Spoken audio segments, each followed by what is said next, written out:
Thank you, Mr. Chairman. I appreciate the hearing today, and I appreciate just hearing about some improvements in Central America, which is always good news, given the impact it has on the people of those countries, but also on our current situation with regard to illegal migration. So you're going to have your hands full, and it's really important that we do all we can to deal with the push factors in those countries. My question, Mr. Chairman, is to Dr. Lipstadt. You're about to fill a really important position, and with your background, I think you'll fill it well. I've had a number of constituents actually reach out on your behalf who've worked with you, and as the ranking member of the Homeland Security Committee, we've continued to advocate for something I think you are aware of, which is called the Nonprofit Security Grant Program. This is a critical source of funding for houses of worship, other nonprofits.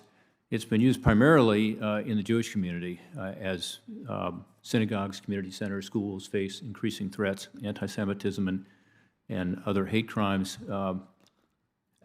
growing threats of violence. We just saw this recently with regard to the kidnapping in Texas.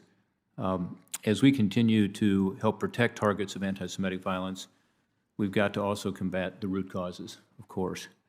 How do you propose we address the root causes of anti-Semitism? Thank you very much. I'm well aware of that program. I've benefited from it in my own synagogue and other synagogues. I was just talking to Ms. Eisen, who's here from Colesville, Texas, and she was telling me that the synagogue needs a lot of repair after what happened. And I said, how do you pay for that? And she says, well, what insurance doesn't pay, the government is helping with us with. I don't know if it's through this specific program, but I was glad to hear that. But back to the bigger issue of the root causes. Anti-Semitism has the moniker of being the oldest or the longest hatred. It's been around for a very long time, and though I don't surprise easily, given my field of study, it's sometimes surprising that, as I said in my opening statement, but less than 8 decades after the Holocaust, that we should be facing anti-Semitism. Many people predicted after the Holocaust that that was the end of anti-Semitism, and we're surprised, or as the British would say, gobsmacked, to the degree which it is not. I plan to become a thorn in the side of those who engage in anti-Semitism. There are those who are violent anti-Semites. We saw that in Texas. We saw that in the streets, as Senator Schumer said earlier, of Williamsburg. We saw that in Charlottesville. We saw that in Halle, Germany, and so many places throughout Europe. But there are also the polite anti-Semites, the people who say things, but it's just, I'm just saying it, or don't think about the implications of what they say. I think all those people have to be called out, and then governments have to be told that this is something we take very seriously, and we'll work with you on it. We'll work with you on it. This is not a way of the Senate of the United States making a small group of Jews feel comfortable or feel happy, but we see this as a danger to the founding ideals of this republic. We see this as a sign of what could be, and we recognize, and most of all, Senator, no genocide, no attack begins with the attack, whether you're talking about a genocide in Europe, whether you're talking about a genocide in Rwanda, wherever you are, it starts with words.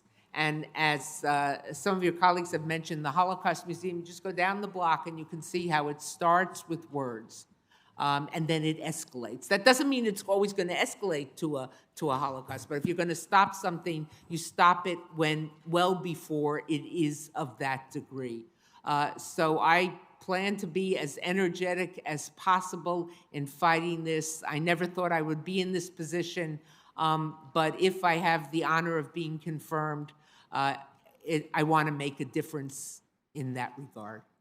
Great. Well, again, given your background, you're well qualified to take on that task, including the international task, and we want to work with you on that.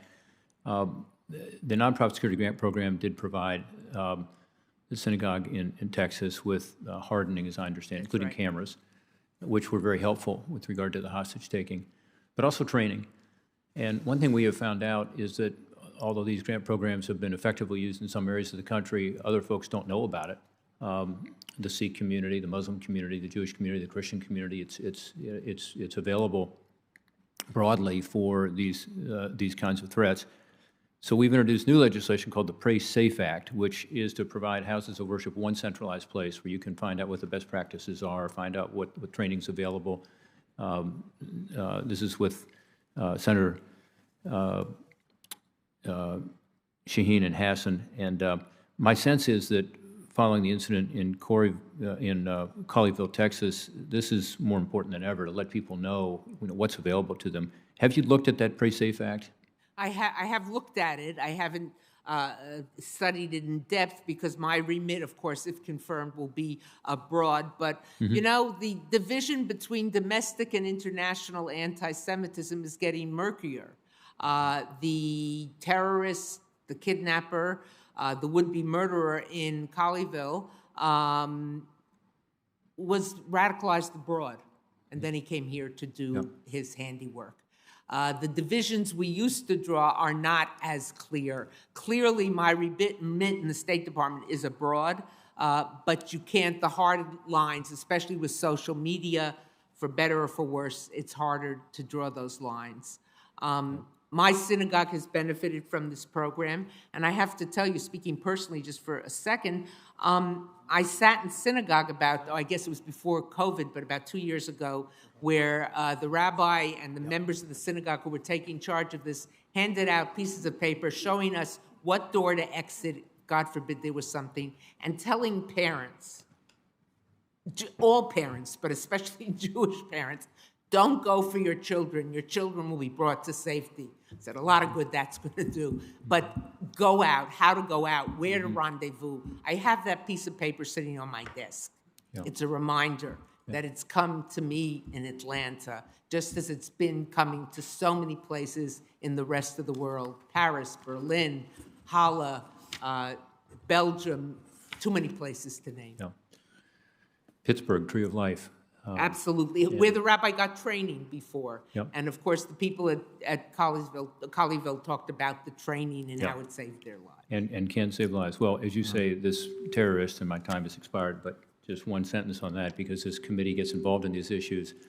He came here on a visa from a country where we have a relationship where it's easy to have access to the United States through visa programs. And yet, the reports are that he had told the UK police and others that he wanted to, well, the reports are that he had said that he wanted to kill Jews, and that this was reported to the UK police last year, these anti-Semitic threats, and yet the visa waiver program was available to him. So we've got to tighten up the visa waiver program from countries, even our great allies like the UK, to be sure we're not allowing these terrorists in when we have information. Thank you.